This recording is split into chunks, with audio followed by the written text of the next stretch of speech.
রাজধানীসহ দেশের নানা প্রান্তে যাতায়াতের জন্য উত্তর পূর্বাঞ্চলের জনপদের একমাত্র ভরসা ঢাকা সিলেট মহাসড়ক। আর একমাত্র সড়ক হওয়ায় যাত্রীদের পোহাতে হয় দুর্ভোগ। তাই সিলেটবাসীর অপেক্ষা এখন স্বপ্নের 6 লেন প্রকল্প বাস্তবায়ন হওয়া। তবে সেখানেও আছে জমি অধিগ্রহণের বাগড়া, ব্যাহত হচ্ছে কাজ। 2023 সাল থেকে আনুষ্ঠানিকভাবে প্রকল্পের কাজ শুরু হলেও আশার আলো দেখেনি সিলেট অংশ।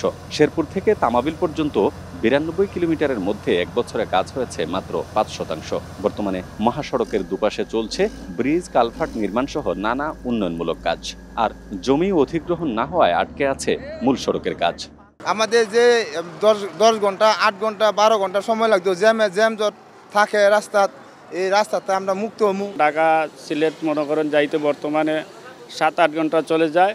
এখন যদি 6 লাইন হয় জনগণের লাগে সুবিধা, যাত্রীর লাগে সুবিধা। 6 লাইন হয় হয়তো আমাদের লাগে একটা সুযোগ সুবিধা হইবে, যেমন জামজটটা যে ক্লান্ত আসি আমরা সিলেটে গাড়ি লইয়া যাই, মনে করেন এতটুকু ক্লান্ত হওয়া লাগবে না। সিঙ্গেল গাড়ি যাবে, সামনাসামনি যে অ্যাক্সিডেন্টটা, ওই অ্যাক্সিডেন্টটা থেকে আমাদের ড্রাইভারও সেফ থাকবে, যাত্রীও সেফ থাকবে, হেল্পার কন্ট্রাক্টর সবাই সেফ হয়ে যাবে।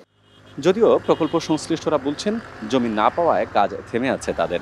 আবার বর্ষা চলে আসার কারণে কাজ পুরোপুরি চালু করা সম্ভব না হলেও ব্রিজ, কালভার্ট নির্মাণের জোর দেওয়া হচ্ছে। কিছুটা পিছিয়ে আছি, যদি জমিগুলো বুঝে পাই আমরা এই সময়টাকে আমরা কভার করতে পারবো, মানে এই মুহূর্তে যদি বুঝে পাই। কিন্তু এর চেয়ে যদি আরো লেট হয় আমরা জমিগুলো বুঝে পেতে, তাহলে আসলে আমাদের প্রকল্পটা দীর্ঘায়িত হবে। যে প্রতিটা প্যাকেজের ঠিকাদারকে আমরা কিছু অংশ জমি বুঝাই দেবো যাতে সে ওয়াইডেনিং এর কাজগুলো করতে পারে। আর এই মুহূর্তে সামনে বর্ষাকালে আসছে, এখানে কাজগুলো আসলে রাস্তার কাজগুলো একটু সীমিত হবে, এই ব্রিজ কালভার্ট কাজগুলো যাতে তারা করতে পারে। জেলা প্রশাসন বলছে অধিগ্রহণ জটিলতা সমাধানে আরও সময় লাগবে। আগামী 6 মাসের মধ্যে প্রকল্প কর্তৃপক্ষকে জমি বুঝিয়ে দেবেন বলেও আশাবাদী তারা। আশা রাখি এই এখন পর্যন্ত এই অধিগ্রহণ কার্যক্রমে 6 লেনের আমরা কোনো জমি এখনো হস্তান্তর করতে পারিনি। তবে আমরা অনেকগুলো মামলা পাইপলাইনে আছে, শেষ দিকে আছে। তো আগামী 6 মাস নাগাদ আশা করি আমরা জমি হস্তান্তর প্রক্রিয়ায় আমরা যেতে পারবো। এই মহাসড়কটি একদিকে এশিয়ান হাইওয়ে, বিমস্টেক করিডোর এবং সার্ক হাইওয়ে করিডোরের একটি গুরুত্বপূর্ণ অংশ, অন্যদিকে বাণিজ্যিক দিক দিয়ে বেশ গুরুত্বপূর্ণ। তাই সব দিক বিবেচনায় দ্রুত সড়কের কাজ করার তাগিদ ব্যবসায়ী নেতাদের। কানেক্টিভিটি, মানব সভ্যতা, ব্যবসা বাণিজ্য, অর্থনৈতিক উন্নতি সবকিছুতেই একটা গুরুত্বপূর্ণ ভূমিকা পালন করে।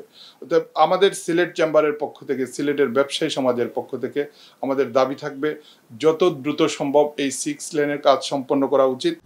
2021 সালে প্রকল্পটির ভিত্তিপ্রস্তর স্থাপন করেন প্রধানমন্ত্রী শেখ হাসিনা। ভৌগোলিকভাবে বাংলাদেশের কেন্দ্রবিন্দুতে থাকায় ভারত, মিয়ানমার, নেপাল, ভুটান ও চীনের সঙ্গে উপ-আঞ্চলিক যোগাযোগের জন্য বেশ গুরুত্বপূর্ণ এই সড়ক। এই উন্নয়ন প্রকল্পের কাজ শেষ হবে 4 বছর পর। এটি শেষ হলে কেবলমাত্র এই অঞ্চলের মানুষের কেবল যে যোগাযোগ ব্যবস্থা সহজ হবে তা নয়, বরং এই অঞ্চলের পুরো আর্থসামাজিক প্রেক্ষাপটের অন্যতম উৎস হতে পারে এই মহাসড়কটি। গুলজার আহমেদ, এখন সিলেট।